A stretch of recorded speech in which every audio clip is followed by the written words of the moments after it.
الحمد للہ وحدہ والصلاة والسلام علی من لا نبی بعدہ اما بعد۔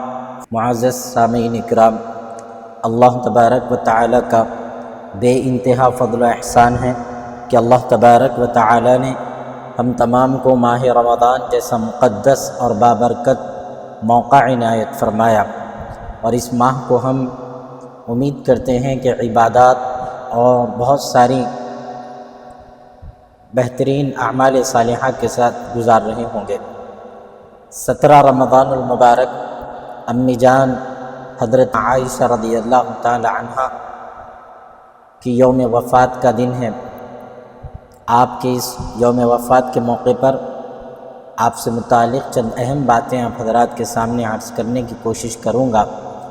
حضرت عائشہ رضی اللہ تعالی عنہ کا مقام و مرتبہ آپ صلی اللہ علیہ وآلہ وسلم نے اپنی زندگی میں کئی مرتبہ الگ الگ مواقع پر اور الگ الگ انداز میں آپ کی اہمیت اور آپ کے مقام مرتبے کو لوگوں کے سامنے پیش کیا۔ وہیں پر اللہ تبارک و تعالی نے بھی قرآن مجید میں آپ کی شان اقدس میں قرآن مجید کی آیتوں کو نازل فرمایا، اور آپ کی فضیلت اور آپ کی اہمیت کو اللہ تبارک و تعالی نے اللہ کے کلام میں شامل فرمایا۔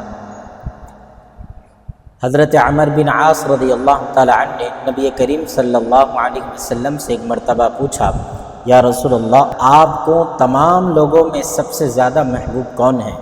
آپ صلی اللہ علیہ وسلم نے فرمایا کہ عائشہ ہے۔ علماء فرماتے ہیں کہ عام طور پر خواتین کی تعریف و تکریم یا تعریف کسی مرد کی زبان سے اپنی بیوی سے متعلق سننا عربوں کے لیے جو ہے بہت بڑا مسئلہ تھا، ان کے لیے ایک وزن میں معلوم ہوتا تھا۔ تو فوری انہوں نے پلٹ کر کہا، حضرت عمر بن عاص نے آپ صلی اللہ علیہ وسلم سے دوبارہ پوچھا، رسول اللہ میرا مطلب مردوں میں کون ہے؟ رسول اللہ صلی اللہ علیہ وسلم نے فرمایا کہ مجھے عائشہ کے والد یعنی حضرت ابوبکر صدیق رضی اللہ تعالی عنہ سے بے انتہا محبت ہے۔ عزیزان محترم، حضرت عائشہ رضی اللہ تعالی عنہ نبی کریم صلی اللہ علیہ وسلم کی محبوب ترین زوجہ ہیں۔ آپ کے والد حضرت سیدنا صدیق اکبر رضی اللہ تعالی عنہ، آپ علم و حکمت کا خزانہ اور امت مسلمہ کے لیے بہترین نمونہ ہیں۔ منافقین نے حضرت عائشہ رضی اللہ تعالی عنہ پر جب تہمت لگائی تو اللہ تبارک و تعالی نے سورہ نور کی آیات نازل فرمائی اور حضرت عائشہ رضی اللہ تعالی عنہ کی برات کا اعلان کیا۔ یہ اعزاز کسی اور ازواج مطہرات کو حاصل نہیں ہوا کہ ان کی پاک دامنی کی گواہی اللہ تبارک و تعالی نے قرآن مجید میں دی۔ حضرت عائشہ رضی اللہ تعالی عنہ کے متعلق نبی رحمت صلی اللہ علیہ وسلم نے فرمایا کہ عائشہ، دنیا کے اندر بھی تم میری رفیقہ ہو اور آخرت میں بھی جنت کے اندر تم میری رفیقہ ہوں گی، یعنی میرے ساتھ رہنے والی ہوگی۔ حضرت عائشہ رضی اللہ تعالی عنہ نے مذہب اسلام کے لیے اور اس اسلام کے فروغ کے لیے بڑی بڑی قربانیاں آپ نے اپنی زندگی کے اندر دی۔ آپ حضرات کو معلوم ہونا چاہیے کہ ہم لوگ عام طور پر وضو کے لیے پانی کا استعمال کرتے ہیں، لیکن آپ تعجب کریں گے کہ ایک اور وَإِن كُنتُم مَرْضَىٰ أَوْ عَلَىٰ سَفَرٍ أَوْ جَاءَ أَحَدٌ مِّنكُم مِّنَ الْغَائِطِ أَوْ لَامَسْتُمُ النِّسَاءَ أَفَلَمْ تَجِدُوا مَاءً فَتَيَمَّمُوا صَعِيدًا طَيِّبًا فَامْسَحُوا بِوُجُوهِكُمْ وَأَيْدِيكُمْ۔ یہ آیت اللہ تبارک و تعالی نے نازل فرمائی، جس کا شان نزول فرماتے ہیں حضرت عائشہ رضی اللہ تعالیٰ عنہ فرماتی ہیں کہ ایک سفر میں ان کا ہار جب گم گیا، نبی کریم صلی اللہ علیہ وسلم اور صحابہ اس ہار کو ڈھونڈنے کے لیے رک گئے اور پانی ختم ہو گیا۔ صحابہ اکرام رضوان اللہ تعالیٰ علیہم اجمعین بہت زیادہ پریشان ہو گئے کہ وضو کیسے کریں۔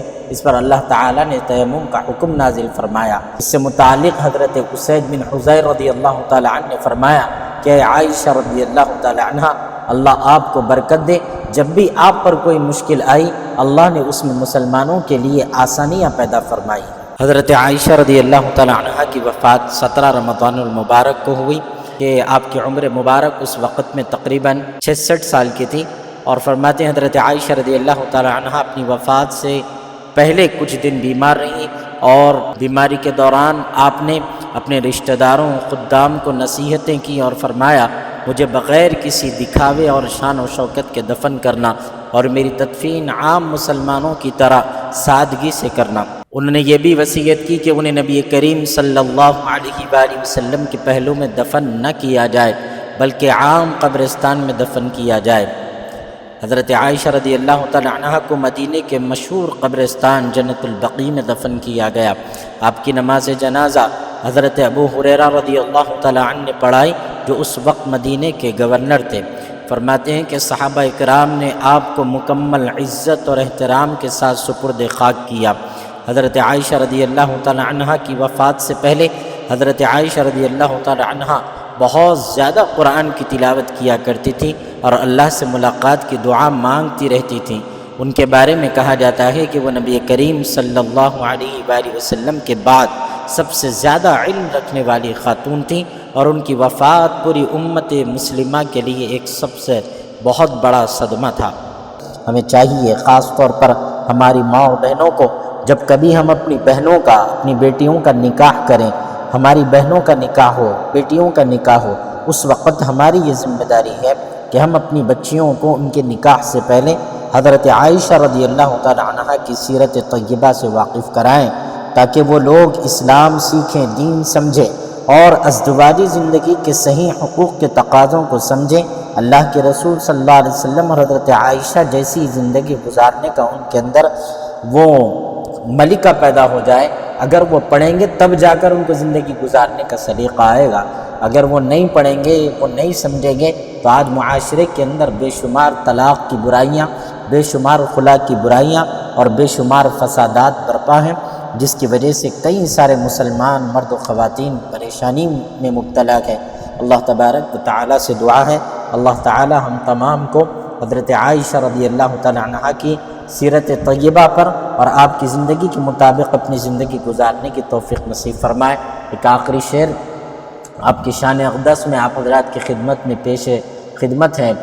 فرماتے ہیں، تو پے کرے علم و صدق و صفا، صدیق کی بیٹی صدیقہ، تو اہلیہ محبوب خدا، صدیق کی بیٹی صدیقہ، یہ میرا قلم یہ میری زبان، کیا شان کریں گی تیری بیان، قرآن ہے تیرا مدح سرا، صدیق کی بیٹی صدیقہ، تو اہلیہ محبوب خدا، صدیق کی بیٹی صدیقہ۔